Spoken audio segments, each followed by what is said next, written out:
भाग 1। जंगल के राजा का डर। जंगल का शांत और हरा भरा दृश्य। दोपहर का समय है। सूरज की किरणें पत्तों से छनकर नीचे आ रही हैं। एक विशाल गुफा के मुहाने पर शेर अपने नुकीले नाखूनों से जमीन को रेत रहा है। उसका चेहरा पीला पड़ा है और आंखें डर से सिकुड़ी हुई हैं। वो बार बार गुफा की ओर देख रहा है, मानो वहां से कोई भयानक चीज अभी बाहर निकल आएगी। तभी हाथी अपनी मस्ती में पानी पीकर नदी से लौट रहा है। उसकी सूंड से पानी टपक रहा है और वो अपनी चाल से पूरे जंगल को रौंदता हुआ आ रहा है। हाथी अपनी सूंड से एक पेड़ की पत्तियां तोड़ते हुए और हंसी रोक न पाते हुए, अरे शेर भाई, तुम जंगल के महाराजा हो। तुम्हारी एक दहाड़ से पूरा जंगल कांप उठता है। आज तुम ऐसे दुबके क्यों बैठे हो, जैसे किसी ने तुम्हारी मूछें उखाड़ ली हों, या फिर कोई सपना देख लिया कि एक छोटा सा खरगोश तुम्हें निगल जाएगा। शेर अपनी पूंछ जमीन पर पटकते हुए आवाज में कंपन, हाथी भाई, तुम मजाक मत उड़ाओ, यह हंसी का समय नहीं है। मेरी हालत सच में खराब है। कल रात मैं उस गुफा के पास गया था। तुम जानते हो, वही गुफा जहां अक्सर लोमड़ी अपने शिकार के बाद आराम करने आती है। सब कुछ ठीक था जब तक मुझे अंदर से एक अजीब सी आवाज नहीं सुनाई दी। पहले तो हल्की सी गूंज थी, फिर वो तेज होती गई। एक भयानक गरजती हुई आवाज। ऐसा लगा जैसे कोई ऐसा शिकारी अंदर छुपा है जो मुझसे भी 10 गुना बड़ा और खतरनाक है। मेरी तो जान ही निकल गई। मेरे शरीर की हर नस कांप रही थी। मैं वहीं भागते भागते अपने ही पैरों में उलझकर गिर पड़ा। उसके बाद मुझे कुछ याद नहीं। हाथी आश्चर्य से अपनी आंखें फैलाते हुए क्या कहा, एक आवाज? और तुम, शेर, जंगल के सबसे ताकतवर और निर्भय जानवर, एक अनजानी आवाज से ऐसे डर गए? क्या तुम्हें जरा भी शर्म नहीं आती? तुम शेर हो या कोई डरपोक सियार? शेर अपनी आंखें जमीन में गड़ाकर शर्मिंदगी से, मुझे नहीं पता। मेरा दिल अभी भी जोर से धड़क रहा है। मुझे डर लग रहा है कि कहीं सच में कोई ऐसा जानवर ना हो गया हो जो मुझसे भी कहीं ज्यादा बलवान और क्रूर हो। अगर ऐसा है तो जंगल में अब मेरा राज नहीं रहेगा। मेरा सिंहासन खतरे में है। अब मुझे रात को नींद भी नहीं आती है। हर पल वही डरावनी आवाज मेरे कानों में गूंजती रहती है। हाथी एक गहरी सांस लेते हुए, उसकी आवाज अब थोड़ी गंभीर, अगर जंगल का राजा ही इतना डरपोक बन जाएगा तो फिर इस पूरे जंगल का क्या होगा? कैसे चलेगा हमारा ये साम्राज्य? नहीं, ऐसा नहीं चलेगा। चलो, मैं अभी उस गुफा तक चलकर देखता हूँ। मैं डरता नहीं, बल्कि मैं हमेशा अपनी बुद्धि और विवेक से काम लेता हूँ। मुझे सच्चाई जाननी है। शेर घबराकर उठते हुए, नहीं नहीं हाथी भाई, तुम मत जाओ प्लीज। कहीं तुम्हें भी कुछ हो गया तो? तुम मेरे सबसे अच्छे मित्र हो। मैं तुम्हें किसी खतरे में नहीं डालना चाहता। हाथी मुस्कुराते हुए आत्मविश्वास से, शेर भाई, एक पुरानी कहावत है, जो डर गया समझो मर गया। मैं इस कहावत पर विश्वास नहीं करता। मैं कल सुबह वहां जरूर जाऊंगा और मैं सच्चाई का सामना करूंगा। अगर वहां सच में कोई है तो मैं उससे मिलकर आऊंगा। मुझे देखना है कि तुम्हारे इस बेबुनियाद डर की असलियत क्या है। भाग 2। गुफा का रहस्य उजागर। अगली सुबह का समय। सूरज की पहली किरणें जंगल को रोशन कर रही हैं। हवा में एक ताजगी है। हाथी आत्मविश्वास से भरी चाल से उस रहस्यमय गुफा की ओर बढ़ रहा है। शेर हालांकि डर रहा है, फिर भी अपनी उत्सुकता और दोस्ती के कारण दूर झाड़ियों में छिपकर सब देख रहा है। उसका दिल अभी भी धड़क रहा है, लेकिन वो हाथी की बहादुरी देखकर कुछ हिम्मत भी पा रहा है।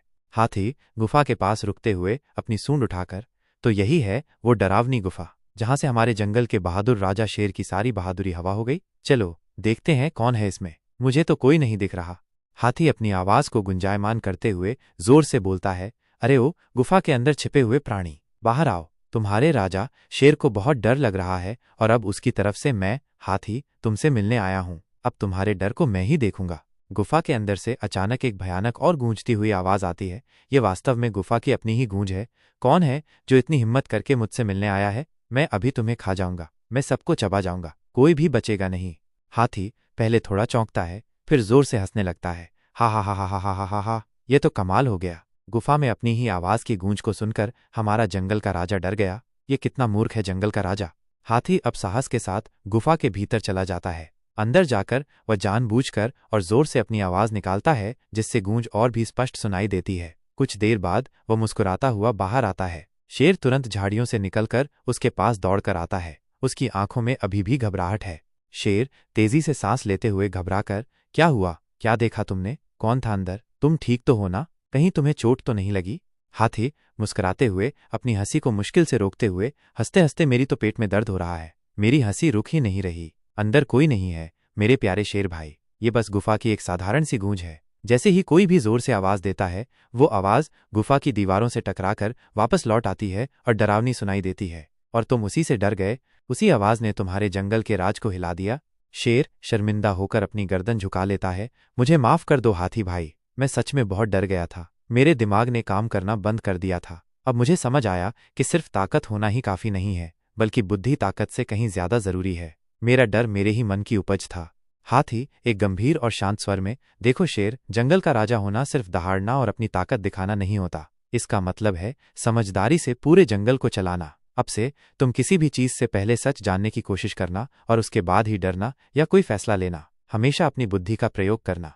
भाग 3, डर का अंत और एक नई शुरुआत। कुछ दिन बाद जंगल में एक बड़ी सभा का आयोजन किया गया है। सारे जानवर, छोटे से लेकर बड़े तक, एक बड़ी चट्टान के सामने इकट्ठा हुए हैं। हवा में उत्साह और उत्सुकता का मिला-जुला माहौल है। शेर और हाथी दोनों मंच पर खड़े हैं। शेर के चेहरे पर अब आत्मविश्वास झलक रहा है और हाथी शांत व गंभीर दिख रहा है। हाथी सभी जानवरों को संबोधित करते हुए, उसकी आवाज में एक स्पष्टता है। मेरे प्यारे जंगल के साथियों, आज मैं आप सभी के साथ एक बहुत ही महत्वपूर्ण और सच्ची बात साझा करना चाहता हूँ। डर वह होता है जो हमारे अपने मन में पनपता है, असल में उसका कोई अस्तित्व नहीं होता। हमारे जंगल का सबसे ताकतवर राजा शेर भी डर सकता है अगर वह अपनी समझदारी और विवेक का उपयोग न करे। डर हमें कमजोर बनाता है, लेकिन सच और बुद्धि हमें ताकत देते हैं। शेर अपनी गलती स्वीकार करते हुए, उसकी आवाज में विनम्रता है, मैं स्वीकार करता हूं कि मैंने अपने डर को अपने ऊपर हावी होने दिया। मैंने अपनी ताकत पर घमंड किया, लेकिन अपनी बुद्धि को नजरअंदाज किया। लेकिन मेरे प्रिय मित्र हाथी भाई ने मुझे सिखाया कि सच्ची हिम्मत और बुद्धि से हर प्रकार के डर को हराया जा सकता है। अब से मैं सिर्फ दहाड़ूंगा नहीं, बल्कि हर फैसला सोच समझ कर लूंगा, जंगल के हित में। मेरी प्राथमिकता अब सिर्फ दहाड़ना नहीं, बल्कि बुद्धिमत्ता से राज करना होगा। जंगल के सारे जानवर उत्साह से तालियां बजाते हैं। शेर और हाथी